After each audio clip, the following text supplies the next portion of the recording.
Hello everyone, it's me Sakshi. Today we will cover the chapter 2nd of Nelson Mandela, Long Walk to Freedom. It is taken from the book The Flight, English book of class 10th. So let's get started the video. This chapter is taken from the autobiography of Nelson Mandela, born 18 July 1918, the first black president of South Africa. Means पहले south Africa के ऐसे president थे जिनका election without any discrimination हुआ था. Next, it begins with the description of the inaugural ceremony which took place on the 10th May 1994, where the entire nation along with many international leaders embraced the victory of newly and fairly elected government. Means ये पहली Fairlie elected commission government बनी थी जिसमें बहुत से leaders आए थे, बहुत इंटरनेशनल लीडर्स आए थे, बहुत अलग अलग देशों से आए थे लोग उस सेरेमनी को अटेंड करने के लिए, और जो कि हुई थी 10 मई 1994 में.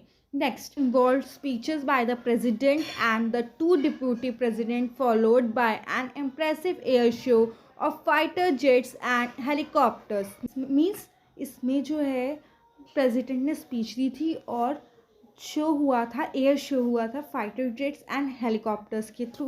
Give rise to one of the most inhuman society of the world. Means इसमें बताया गया है कि जो उस टाइम की सोसाइटी थी वो बहुत गंदा बिहेव करती थी ब्लैक पीपल्स के साथ.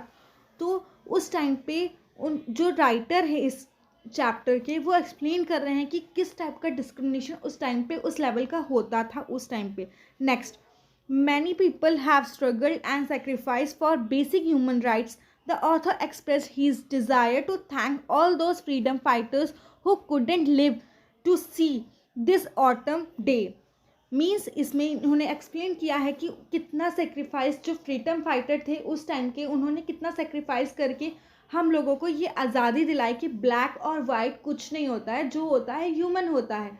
मीन्स यहाँ पे डिस्क्रिमिनेशन को हटाने के लिए उन लोगों ने जितनी मेहनत की थी, उन्होंने फ्रीडम फाइटर्स ने इस देश को आज़ाद करने में, उसके लिए राइटर थैंकफुल हैं कि उन्होंने ये चीज़ की ताकि हम लोग आज नॉर्मली पीपल की तरह जी पा रहे हैं. He refer to the citizen as the greatest asset of the country.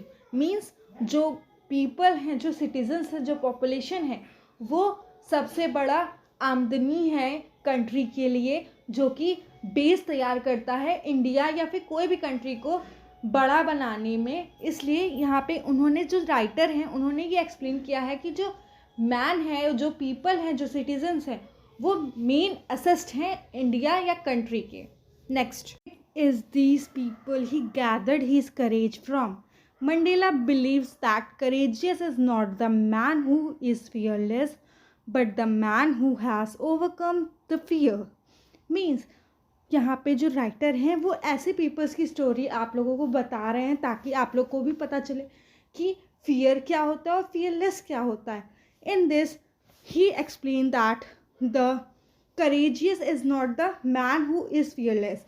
जो करेज होता है, जो ताकत होती है, जो विश्वास होता है, वो ये नहीं होता है कि जो फियर कैसा इंसान के अंदर होता है, बट ये एक्सप्लेन करना चाह रहे हैं कि जो फियर होता है, जो डर होता है इंसान के अंदर, वो उसको कैसे पार पाता है, वो कैसे उसको ओवरकम करता है. इसमें ये एक्सप्लेन किया है. Next, he also mention the two responsibility every human has and how in order to fulfil his obligation towards the society.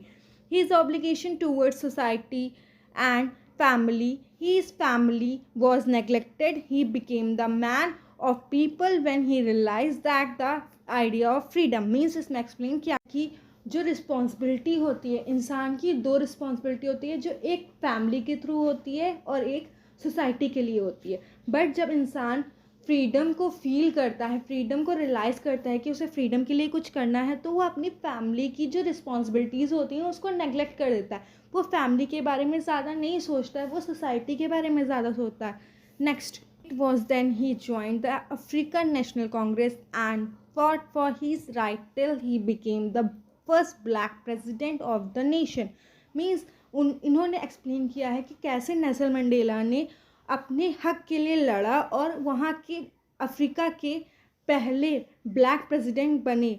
उन्होंने नेशनल कांग्रेस ज्वाइन किया और वहाँ पे उन्होंने अपने हक के लिए लड़ाई की और वो एक दिन अपने हक को जीत चुके और वो प्रेसिडेंट बन गए. Next, according to him he oppressed is as much a prisoner as the oppressed. As soon as the former robs the oppressed of their freedom, he himself gets robbed of his humanity. Thus, the oppressed too is not free. Means इसमें explain किया है कि कैसे उन्होंने अपने हक के लिए लड़ाई की और इतनी मुश्किलों का सामना करना पड़ा और इसमें वो अपनी इंसानियत को भूलते भूलते बचे. उन्होंने कितना स्ट्रगल किया, लोगों के अंदर इतनी भेदभाव देखा और उस चीज़ को फेस करके उन्होंने एक दिन अपनी सक्सेस को पा लिया. Thank you. Like my video, please like, share and subscribe.